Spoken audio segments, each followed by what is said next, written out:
The story of the kings and queens of England is more surprising than you might think.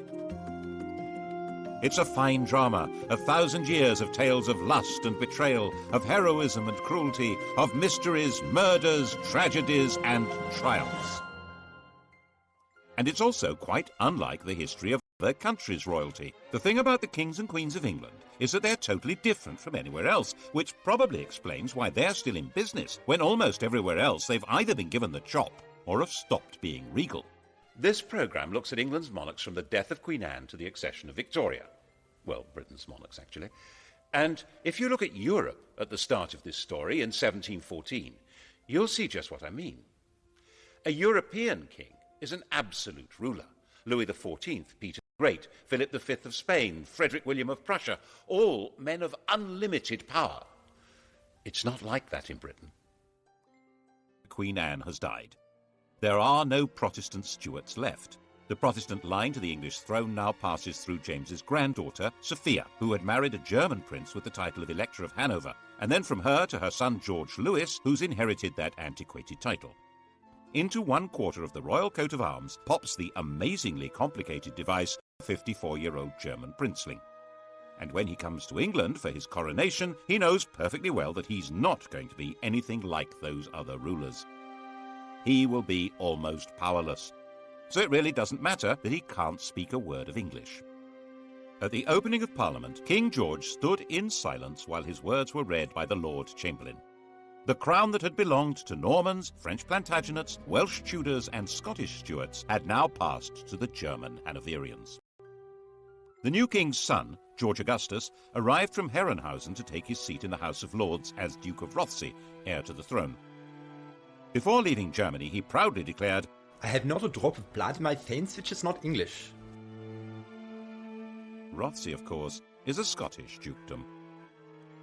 George Augustus did share one trait with his father's English subjects, a hearty dislike of King George, and for the same reason. 20 years before George became King of England, something very mysterious had happened to his wife's best friend, the dashing Count Königsmarck. His wife, Princess Sophia Dorothea, had come to detest her husband, who spent his time either engaged in endless European wars or enjoying his various mistresses. Königsmarck tried to help her escape from Hanover. He failed. The Count simply disappeared from the face of the earth, and the princess was banished and imprisoned. Her son, George Augustus, never forgave his father. In fact, father-son detestation would be the defining mark of the Hanoverian dynasty. They thrived on it. The English weren't too keen on that sort of behaviour either. They might have been more sympathetic if they'd approved of the two mistresses that George brought with him, but they called them the Maypole and the Elephant, and decided they were simply greedy Germans with their snouts in the trough. And there were Scottish noblemen who thought that with George lacking support in England, this might be an opportunity to hand the throne back to the Stuart family, and in particular to James II's son, living in France and known as the Pretender. The French thought this would be a great idea. Louis XIV's mistress, Madame de Maintenon, even presented him with a song to be sung on his accession. It had originally been written for Louis to celebrate his recovery from a surgical procedure on his bottom. She translated it for the man who should, she thought, be James VIII of Scotland, and, why not, James III of England. God save a gracious King, long live a noble King, God save the King. The song turned out to be a bigger hit than the man. The Jacobite Rising of 1715 was a complete flop, and after spending a couple of months wandering around the Highlands, James went home to France. George's throne was safe. He spent every winter in Hanover and left the government of England to his ministers. His own work was done by a new figure, the Prime Minister, a politician acting as a king's substitute. The first man to take on this role was Robert Walpole. Since Walpole didn't speak German, the pair of them communicated in schoolboy Latin. King George died a sudden death in 1727 while in Hanover, aged 67.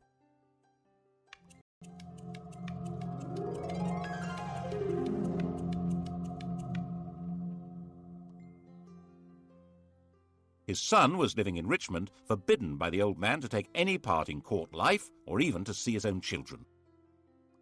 When Walpole came with the news of his father's death, George II appears to have regarded it as a wind-up.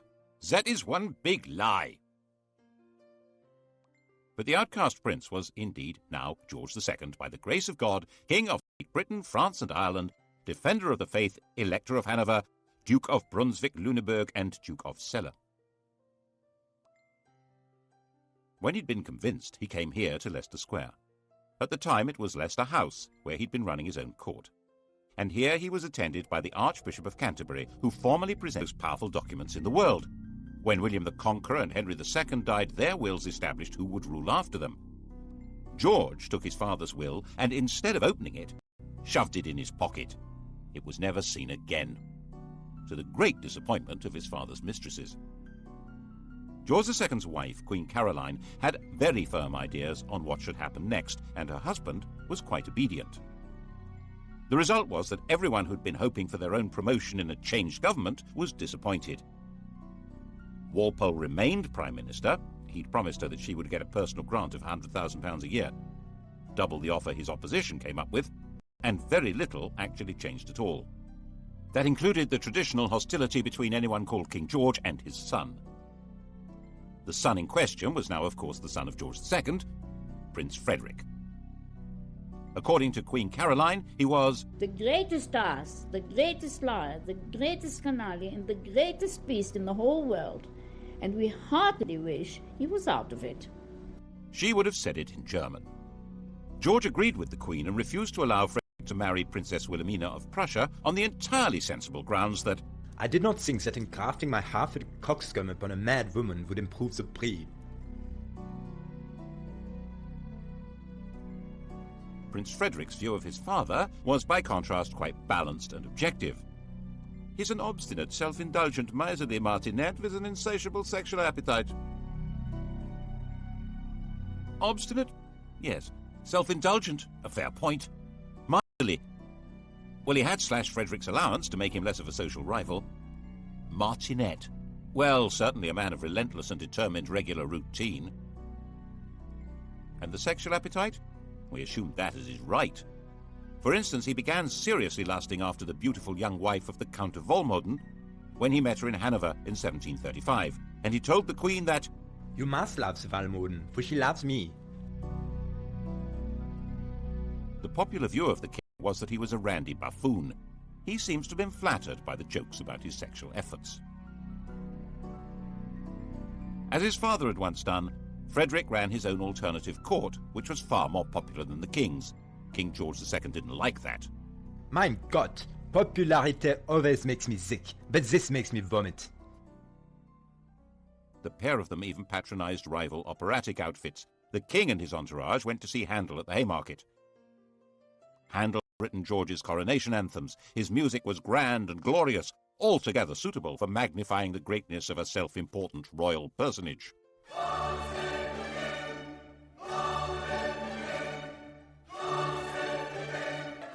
The prince and his crowd stayed away. They went instead to the Theatre Royal in Lincoln's Inn Fields. That was where opera was being transformed into popular musical theatre. The biggest hit was The Beggar's Opera, a vigorous tale of the criminal classes, which lots of people said was intended as a satire on the court and Walpole's government. When you censure the age, be cautious and sage, lest the courtiers offended should be. If you mention vice or bribe, 'tis so pat to all the tribe. Each cries, that was levelled at me. It was all very entertaining, watching royalty playing out their family quarrels, but they were not quite reduced to the level of powerless performers. King George was a fighting man, like his father, head of the army, and very much engaged in the quarrels between the rulers of continental Europe. Walpole tried hard to keep him out of wars, but in 1739 the king got his way, and England went to war with Spain. This was the start of a steadily growing involvement in the power struggle between France, Prussia, and the Habsburg Empire. Its culmination for George came in June 1743. He found himself under attack by the French at a German village called Dettingen. His horse bolted, but George stood in front of his troops, waved his sword, and made a rather ponderous but actually rather brave little speech. Now, boys, now for the honor of England. France behaved bravely and the French will soon run. And so he became the last English king to lead his troops in battle. It was a fierce fight, and George emerged a bit of a hero. But he didn't rule the country. Governments and ministers came and went not because he wanted them, but because Parliament wanted them. In fact, George called himself a prisoner on the throne. In 1745, he played no part in the battles of Prestonpans or Culloden, which were far more important to the throne than the Battle of Dettingen. After all, they were battles for the throne itself. The cause of King James Stuart, the king who'd fled from William of Orange in 1688, had never been forgotten by the Scottish Highlanders. Its supporters of a Roman Catholic monarchy, were called Jacobites, the Latin for James being Jacobus. James's son, the Pretender, had tried and failed to take the throne in 1715, and now, 30 years on, he was known as the Old Pretender. His son Charles, born in Rome, was the Young Pretender. Bonnie Prince Charlie to his supporters, Charles Casimir was 25 years old, pale, thin, romantic and brave. And he decided that George was so unpopular it would be a doddle to take over. He turned up at his own expense in the Hebrides and summoned the Scottish clans. Most of them responded, but out of a combination of loyalty and desperation rather than conviction. Enthusiastically welcomed into Edinburgh and roundly defeated the government army at Prestonpans. The news created a passion of patriotism when it reached London. The city might have lampooned the court and sneered at it, but this was different. That evening the king was visiting the theatre, the King's Theatre, Drury Lane, and the orchestra struck up a tune which they'd just got hold of. God save a gracious king, long live a noble king, God save the king. The audience loved it. None of them knew that it had been the Old Pretender's music, or the King of France's. The song had changed sides and became the national anthem. Actually, it became everybody's anthem at one time or another. Frenchmen, Germans, Russians, Swiss, Liechtensteiners, Swedes, Danes, and Americans have all swelled with patriotic pride to exactly the same tune. But when God Save the King became London's big hit, it was because no one could see how the king would be saved any other way. Marshal Wade, the best officer in the government army, said that Scotland was lost and England would fall prey to the first comer. Lord, grant that Marshal Wade may by thy mighty aid victory bring. May he sedition hush, and like a torrent rush, rebellious Scots to crush. God save the King. The rebels took Manchester, then Derby. London trembled, but not as much as the clansmen. They'd marched expecting England to rise in their support and the French to invade. Instead, they had no support at all. Most fundamentally, they realized that the English would never accept a Roman Catholic king. They'd outflanked a large English army, but it was now on their tail, and another was coming up from London. So back they went, and the clansmen were finally slaughtered in their thousands at Culloden in April 1746. Charles hid out for months in the Scottish Islands, hunted through the mountains by troops and with a price on his head, but protected by tribal loyalties until he finally escaped back to France. And the clan culture of the Highlands was systematically and ruthlessly extirpated. Clans were dispersed, their leaders imprisoned or executed, plaid and weaponry and bagpipes were banned. The would-be Charles III made a bizarre secret return to England in 1750, where he converted to Protestantism and expected this would encourage his supporters to have more hope. They were more impressed by his degree of attachment to the bottle, not so much the king over. George also found his other great enemy removed. His son Frederick died in 1751. He'd been hit hard in the stomach by a tennis ball, and the resulting abdominal ulcer burst and killed him. The new heir to the throne was a 12-year-old child, Frederick's son, George. But the great problems of the kingdom were outside the king's grasp. His country was now a great imperial trading power, with huge involvements in India, the East Indies, North America, and the Mediterranean. So was France. At the same time, continental Europe was constantly boiling over into war, and Hanover was in the middle of that. In 1756, the great powers finally locked horns in a do-or-die struggle that would girdle the whole world. This would become the 7 Years' War. It was truly the First World War. Britain fought in the name of its king, but that king now neither directed policy nor took part in the battles. A new world. In fact, affairs were so far out of the king's control that when he dismissed ministers he didn't like, they came right back again. So far as the English were concerned, this was just how things ought to be. Englishmen were entitled to liberty. The despots were on the other side, Catholic France and Austria. Their whole life, commerce, industry, and fighting force was directed by royal tyrants who ruled over starving and powerless peasants. And on the other side, Protestant Britain, whose commerce was run by men of business, whose industry was directed by free tradesmen, whose army and navy were run by heroes and manned by proud free men, and whose court was the centre of society, not of autocratic power. And that was how many of the British really did see it. Of course, they were also fighting with despotic Prussia, but that was a minor detail. The general perception was that this was a war of free Britons against European despots. Poor George died at the height of the war in 1760, and it didn't matter at all.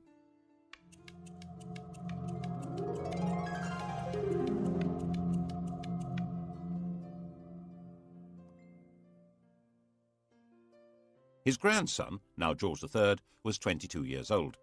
He had been brought up by his mother, a German princess, in her imitation of the very deferential court of Hanover.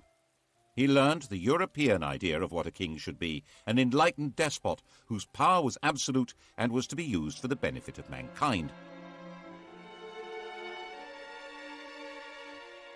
This was, of course, very far from the English notion of kingship, in which the king was the leading figure in society, but whose power was entirely controlled by Parliament.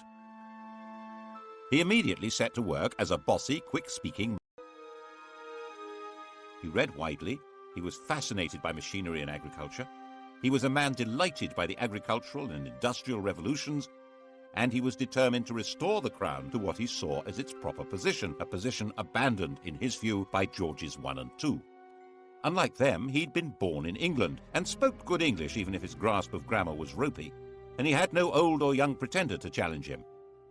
At the opening of his first parliament, he declared, "Born and educated in this country, I glory in the name of Britain." Parliament was controlled by one party, the Whigs, effectively an oligarchy of rich men who ran the country by a system of bribery, patronage, and nepotism. George felt that it was his job to improve matters. And so began the most catastrophic reign since James II. If it hadn't been for George III's attempt to turn back the clock, the inhabitants of New York might still be using British passports, and the inhabitants of Los Angeles and Miami, Spanish ones. Now there's a thought. To break the power of the Whigs, he set about creating what was almost his own political party, a group of MPs known as the King's Friends. He took back the power of distributing positions and favours from the government and did it himself, so he soon built up a collection of political dependents. His first objective was to bring an end to the war. He didn't at all share the anti-French views of the Prime Minister, William Pitt. It took a lot of political manipulation, but in 1763, with Pitt removed from power, a peace treaty was signed. By this stage, the war had actually been won. Pitt's policies had resulted in Britain becoming the dominant colonial power in the world. Britain was more or less undisputed ruler of North America, India, the Caribbean, and much besides. And George took the credit, the glory, and tried to take control. At the end of the 7 Years' War in 1763, the King of England ruled over more of the world than any man since Genghis Khan, an empire about 5 times larger than Rome. Of course, he wasn't in the position of an Asiatic tyrant, or even your common or garden European despot. His control would have to be through Parliament. His power was limited to choosing ministers, and even that wouldn't work if Parliament and the country wouldn't stomach them, as George kept finding out. His solution was to do all he could to increase his own influence in Parliament, in effect get stuck right into political intrigues. Since it was illegal to report parliamentary debates, people became very suspicious of what was going on. He spent huge sums on trying to influence elections and would even personally go out canvassing. On one occasion, for instance, bustling into a draper's shop, saying, "The Queen wants a gown," announcing who to vote for, and rushing out again. When things went wrong. When Parliament rejected a bill that would have helped the Spitalfields weavers, the weavers marched off to find the king at Wimbledon. Shades of the Peasants' Revolt. George listened to their complaints and persuaded them to go back home. But when they realized he wasn't going to help, they rioted, and he personally ordered out the troops. He said he would put himself at the head of the army or do anything else to save his country. He also had a hand in creating the notorious Stamp Act of 1765, which tried to make the English colonists in America pay a tax on paper. This was the moment at which the whole language of politics began to change. One Virginia colonist declared, "Caesar had his Brutus, Charles I his Cromwell. May George III profit from their example." The Cromwellian revolution of the previous century had certainly been driven by the connection between taxation and liberty. The issue now was that the 13 English colonies in America had their own governments, run by their own local oligarchies, and raising their own taxes. The idea that they could be taxed by the oligarchy in London, headed by the king, was totally outrageous. They would have no way to influence what was done or what they had to pay. Colonists who supported the government were threatened by their compatriots. Some were tarred and feathered. And by the time the act came into effect, there wasn't a single person who'd accepted the job of commissioner to collect the tax. It had to be repealed. There was similar alarm in England, as in his attempt to control Parliament, George arrested his leading critic there, John Wilkes. Mobs rioted in the name of Wilkes and liberty and threatened the king. Wilkes was released, and it was established that there was a legal right to report and criticise what happened in Parliament. But by 1770, he had created the political system he wanted. The political parties had collapsed, and he had a docile chief minister, Lord North, with a parliamentary majority through whom he could run things the way he thought they should be. George liked running things. Popularly known as Farmer George, he took a very close interest in modern farming methods, developing animal breeds and new crops. These were the same modern farming methods which, by enclosing common lands and creating large self-contained farms, were breaking up village communities all over England and creating a new class of half-starved, landless wage labourers. Bad harvest didn't help, nor did a collapse in trade. The colonists in America were showing their anger by refusing to import anything from Britain. Lord North decided the best thing to do was repeal all the taxes on them except for a symbolic tax on tea. 3 years later, he arranged another Act of Parliament to try to help the East India Company sell more tea in America, and radicals in Boston retaliated with a symbolic Tea Party, at which men dressed as Native Americans. The reaction in England, stirred by the popular press, was that the colonists must be punished. George certainly shared that view. Laws must decide whether they are to be subject to this country or independent. Misunderstanding the strength of feeling and of organisation against them, the government tried to use too little force and triggered a full-scale rebellion. The rebel colonists proclaimed their independence in 1776, and with the backing of a large part of popular opinion in England, George was determined to fight them and crush them. The result, as many less warlike Englishmen had been warning, was disaster for England. Even Lord North wanted out, but George was in charge.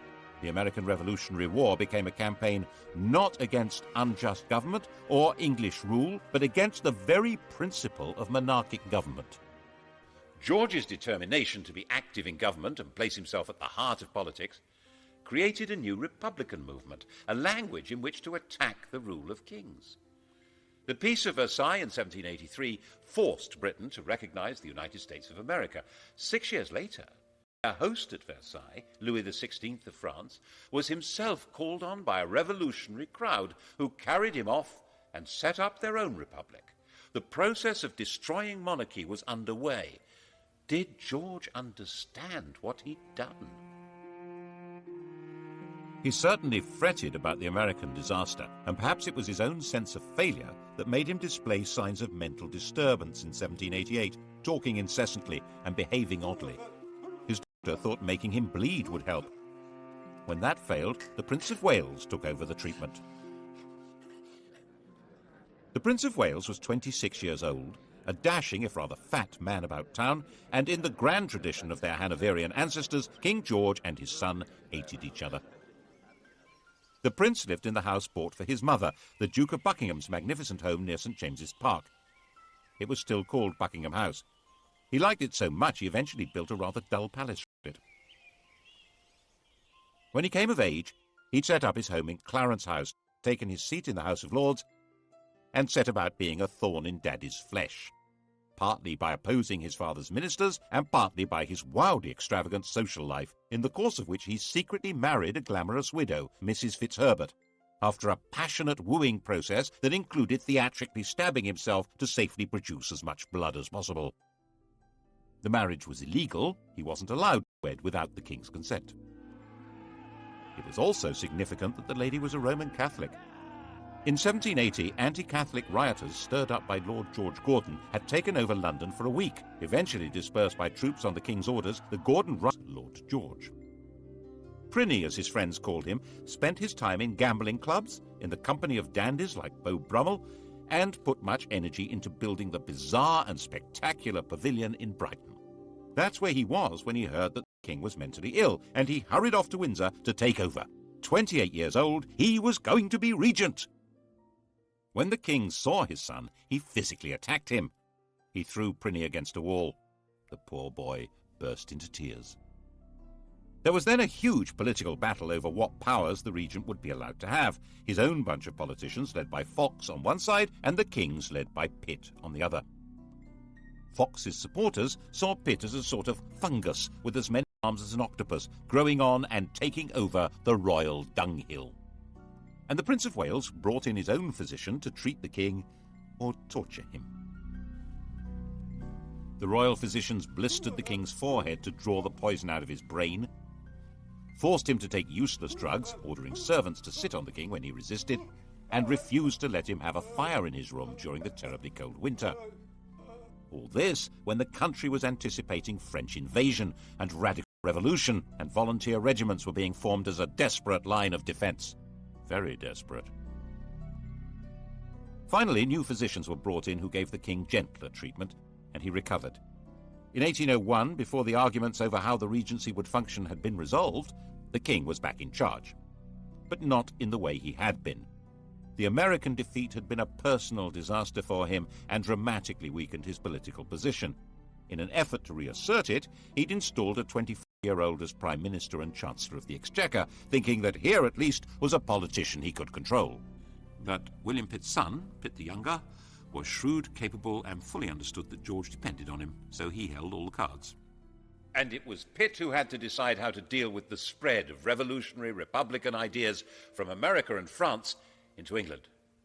The same ideas that had been voiced in America about no taxation without representation were being heard in England, where huge new manufacturing towns had grown up, which had no member of Parliament.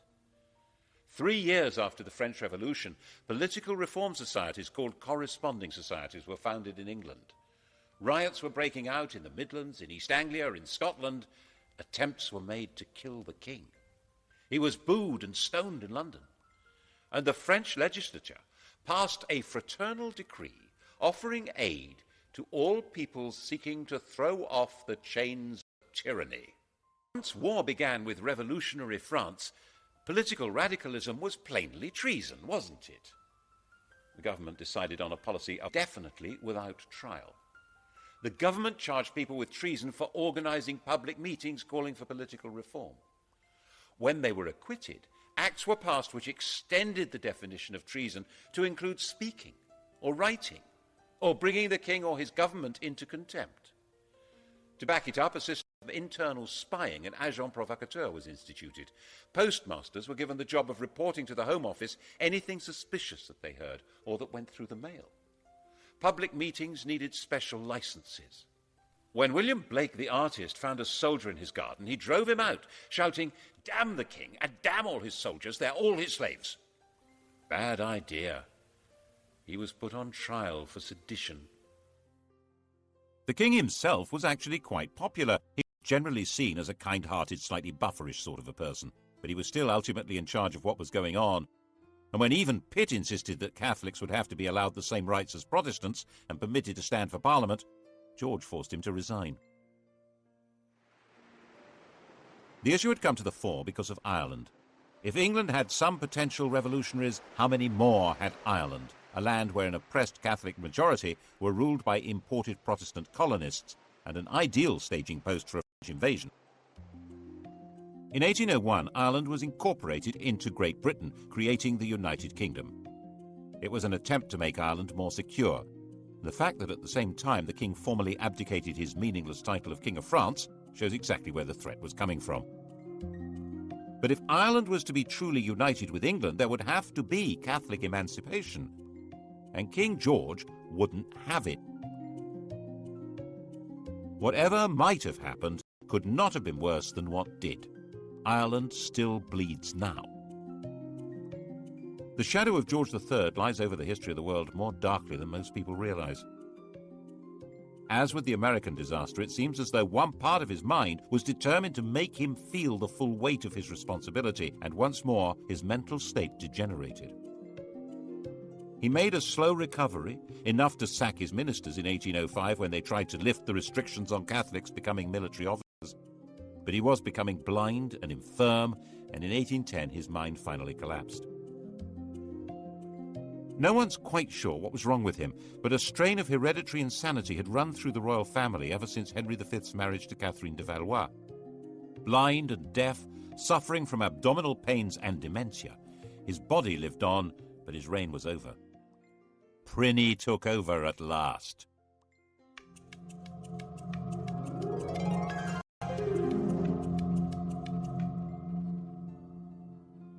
The European monarchy had been transformed. The enlightened despots had fallen. Napoleon's empire had swallowed them up, replacing them with dictators from his own family or under his control. Even Hanover had been overwhelmed. The Tsar still survived, but Napoleon was about to invade Russia. Britain stood virtually alone. And in Britain, the ancient principle of the royal prerogative was now in the fat, clammy hands of a gambling, massively indebted, roly-poly dandy with a passion for show and splendor. But the military genius of Wellington and Nelson didn't need a king to guide it. So under his uninspiring, even ridiculous leadership, Napoleon was defeated and the decrowned heads of Europe were brushed down and put back on their thrones. Why, the ruler of the United Kingdom even became King of Hanover. Prinny had been against everything his father stood for. But now he was in power, he suddenly adopted all his father's political principles, especially his determined opposition to letting Catholics have civil rights and to any reform of Parliament. Elections were basically a farce, with some MPs representing constituencies with almost no voters, and the vast majority of people unrepresented. The king thought this was fine. Lots of other people didn't. And this became a desperate issue in the years after the Napoleonic War. There were thousands of unemployed ex-soldiers. There was an agricultural depression made worse by the terrible summer of 1816, and there was increasing unemployment due to the use of new machinery. And the Prince of Wales's appetite for luxurious silverware and furniture grew mountainous. Graffiti appeared saying death or the regent's head. At the end of 1816, there was a full-scale riot in London aimed at setting up a radical government. The next month, the Prince Regent's carriage was mobbed on his way to open Parliament. The grim apparatus of repression was revived. The death penalty was restored for unlicensed public meetings. Printers of seditious material were to be seized. There was plenty of seditious material. The Prince Regent was a laughingstock. The flood of caricatures and satires was unstoppable. Extravagance was spectacular. A few years earlier, the government had agreed to clear his huge debts on condition that he made a legal marriage. The victim selected was his cousin Caroline of Brunswick, a charming, friendly and unassuming young lady who was also a bit of an exhibitionist. He spent the wedding night drunk. After 9 months to the day, Caroline gave birth to a daughter, but by then her husband had long abandoned her. He devoted himself to the pursuit of motherly mistresses and treated Caroline with a and the Brighton Pavilion made that declaration loud and clear. George III finally died in 1820, having notionally reigned for 60 years, the longest reign until Victoria. And he was 81, the longest life of any British ruler so far.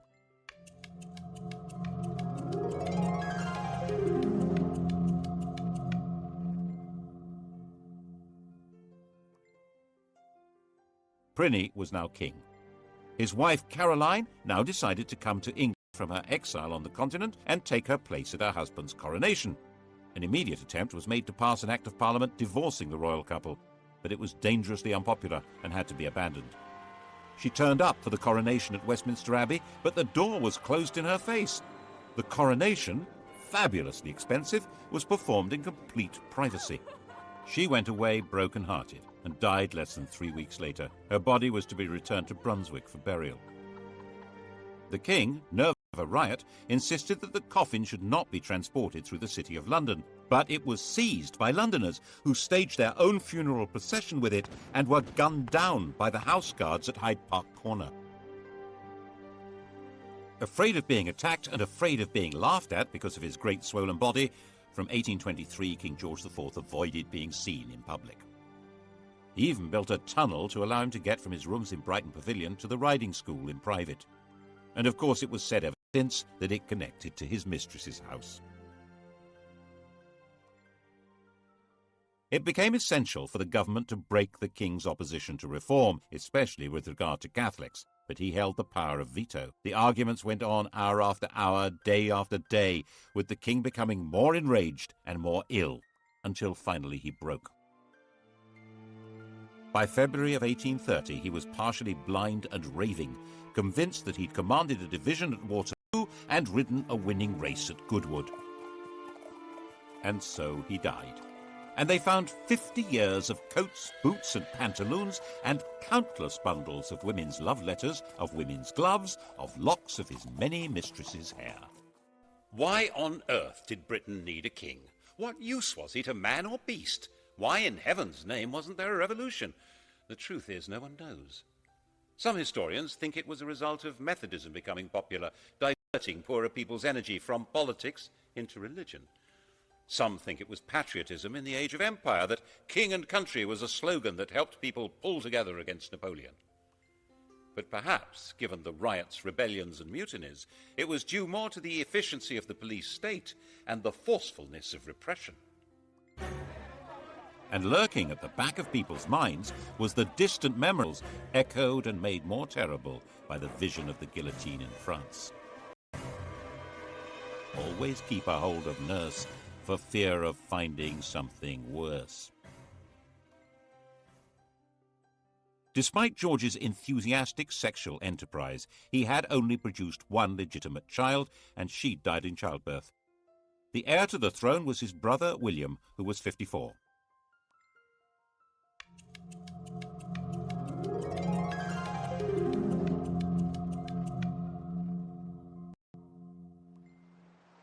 He had been sent into the Navy as a young man, where he developed into a severe disciplinarian and a stickler for etiquette. After he left, he took an actress, Mrs. Jordan, as his mistress, had lots of illegitimate children, and was given to making tactless speeches with not much intelligence. He eventually had made a royal marriage to another German Protestant princess, and Mr. King and Mrs. Queen lived at Bushey to the north of London, like a quite ordinary couple. Insisted that his coronation should only cost 1/10 of his brother's, and he was known to give people a lift in his carriage. All this made him rather popular, but when it came to parliamentary reform, he turned out to be as resistant as any other Hanoverian king. By now the popular pressure for changing the voting system into something more representative was virtually irresistible, giving more men the vote, having MPs for the new towns and secret ballots. This would give the Commons more power, so the House of Lords was resisting it, and William sided with them. By 1832, there seemed a real possibility of civil war or revolution. It's possible that if the royal family were part of the aristocracy, as in every other country with a king, that would have happened. But the king and queen had their family roots in Germany, and there was no natural alliance between them and the great aristocratic families. William was weak and was forcefully persuaded to give way, and Britain was started on the road to democracy. After the Reform Bill of 1832, with no more rotten boroughs and greatly reduced scope for electoral corruption, it was no longer possible for the king to play politics inside Parliament to the same extent. The monarchy would now be forced back into its constitutional box, and it was no longer sufficiently dangerous to be worth the trouble of a revolution. When he died in 1837, William's legitimate children were already dead. The heir to the throne was the daughter of his brother Edward, a young girl of 18. She would make a demure and pretty little queen who could leave the business of running England to the professionals. Couldn't she?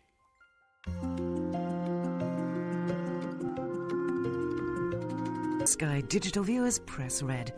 On UK TV History next, the modern kings and queens of England coming up here on History, and starting on documentary, The Best of British. Blue Planet.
The new king's son, George Augustus, arrived from Herrenhausen to take his seat in the House of Lords as Duke of Rothesay, heir to the throne. Before leaving Germany, he proudly declared, I have not a drop of blood in my veins which is not English. Rothesay, of course, is a Scottish dukedom. George Augustus did share one trait with his father's English subjects, a hearty dislike of King George, and for the same reason. 20 years before George became King of England, something very mysterious had happened to his wife's best friend, the dashing Count Königsmarck. His wife, Princess Sophia Dorothea, had come to detest her husband, who spent his time either engaged in endless European wars or enjoying his various mistresses. Königsmarck tried to help her escape from Hanover. He failed. The Count simply disappeared from the face of the earth, and the princess was banished and imprisoned. Her son, George Augustus, never forgave his father.